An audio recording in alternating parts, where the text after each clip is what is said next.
Do you want to stretch break after AJ's speech? Anyone? Okay. Well, did you start recording? Yeah. All right. How many of you think the information that you share on Facebook should be private? How many of you think that the police and law enforcement should get a warrant before they can search your email? Now, how many of you knew that Congress is discussing a bill where they can bypass that right now?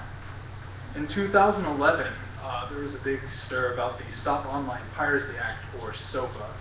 And basically, this act would allow you to remove the warrant process through online interactions, and the Attorney General could censor any website that he felt was indecent for Americans or anything along those lines.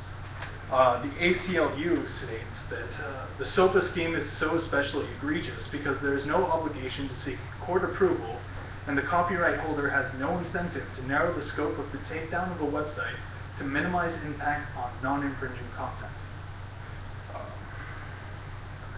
As a result of this, there was a huge drum of activity. There was websites that were blacked out, like Wikipedia, and everyone got really politically active. There was a ton of people calling their senators and everything else. The result of this political activity is because of the EFF, or the Electronic Frontiers Foundation. They're the only organization that's really fighting for our online rights and privacy. Many people's livelihoods depend on the internet, and because of that, it needs to be free. So, within the past 4 years, our constitutional rights in regards to the internet have been severely threatened by companies seeking to regulate that. And as long as we keep allowing companies to regulate with anti-consumer laws through Congress, and allowing internet service providers to treat the internet like it's not a utility and instead a service, we will never be able to fully expand our economy. And if they keep going with their current trend, within 5 years, our economy will crash worse than the housing bubble back in 2008, I think it was.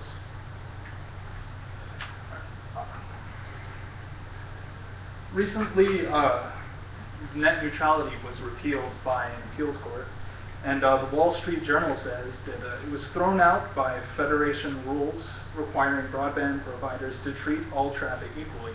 As a direct result of this, Netflix had to cut deals with AT&T and Comcast, according to The Verge, and they were required to pay an undisclosed amount of money in order to get people on those networks to access those products. That's a particular concern for anyone who's doing anything with the internet, because you're essentially being held hostage by these companies. If you don't pay, then your customers can't reach the access to your website, and it's turning the internet into cable.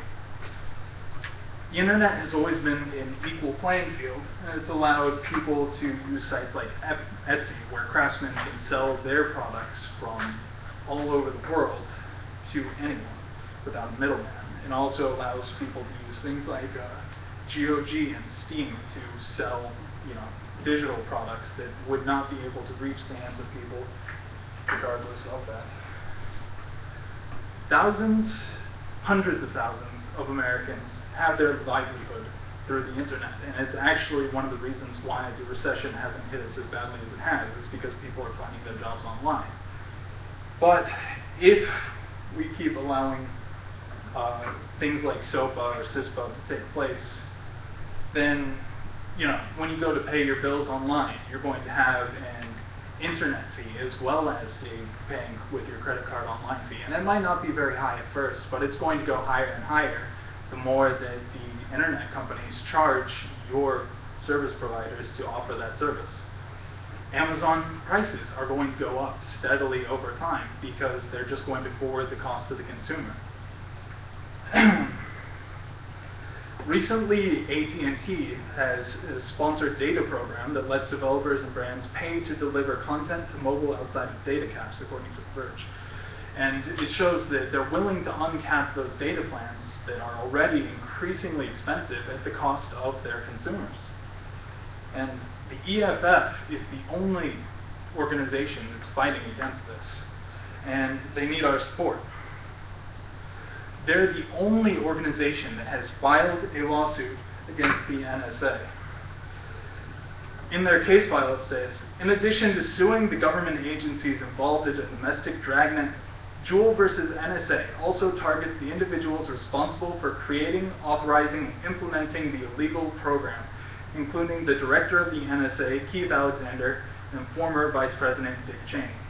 No one else is brave enough to fight this in court. Failure to help dooms us all to give up our liberties, slowly.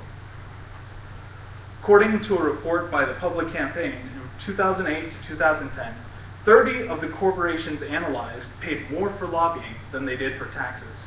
These are the same companies that are vying for laws to remove competition and rights of users.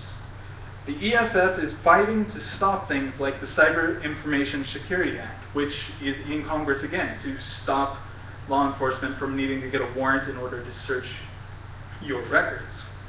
Our $70 goes to helping the EFF fight one more day in court. And it also ensures that we will all be informed the next time that Congress tries to pass something like SOPA or CISPA. Finally, lobbyists will determine our future if we refuse to help the EFF, because the internet is going to be what our economy is based on. Everything is automating into those systems. And if ISPs are allowed to shred it up and sell it as a cable company would, then we have no choice but to go with it. If we fail to support the EFF, no matter how much good we do in the short term for someone else, in the long term we won't have the economic capability to sustain that difference.